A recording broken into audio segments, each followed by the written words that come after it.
Hey,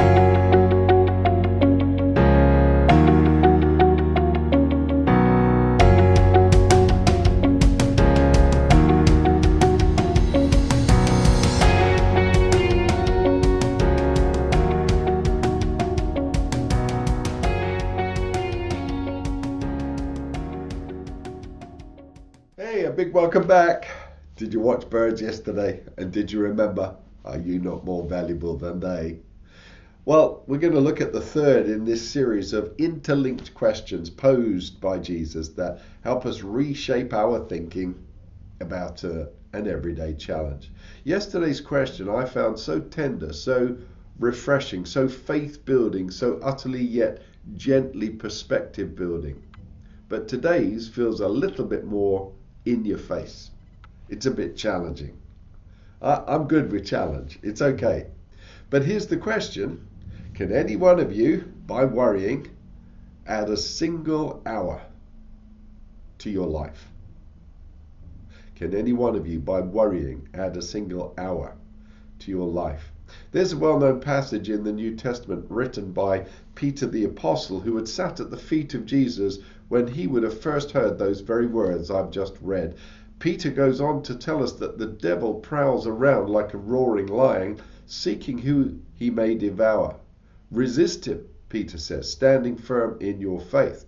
And that very same passage goes on to explain that the devil seeks to devour us. How? Through worry.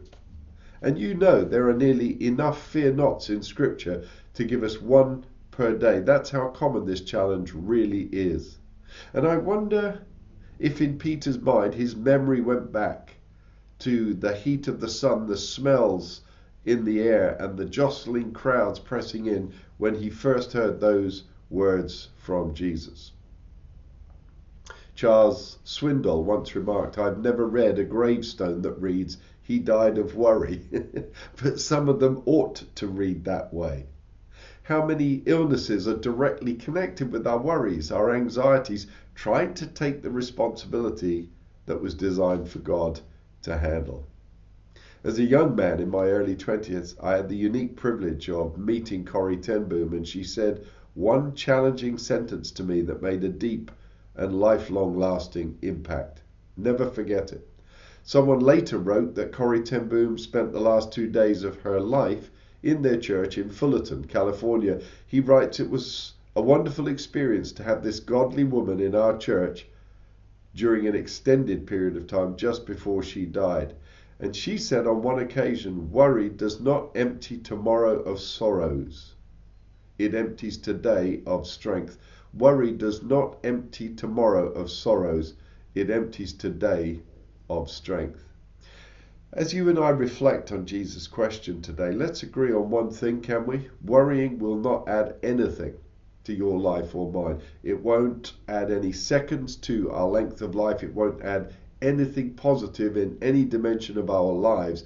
It will only rob us of peace, rob us of perspective, rob us of life, rob us of creative thinking. Now, in tomorrow's reflection and the following day, I'm going to give you 2 practical keys to handling worry.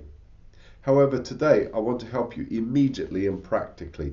If you would like a free PDF booklet, which is called Living Fearlessly, a free PDF copy of all the fear nots in the Bible, could you just go to davidoliverbooks.com and you'll see a little menu option where it says contact, and just in the message box type up, "Please can I have my free Fear Not booklet," and I'll make sure you get it.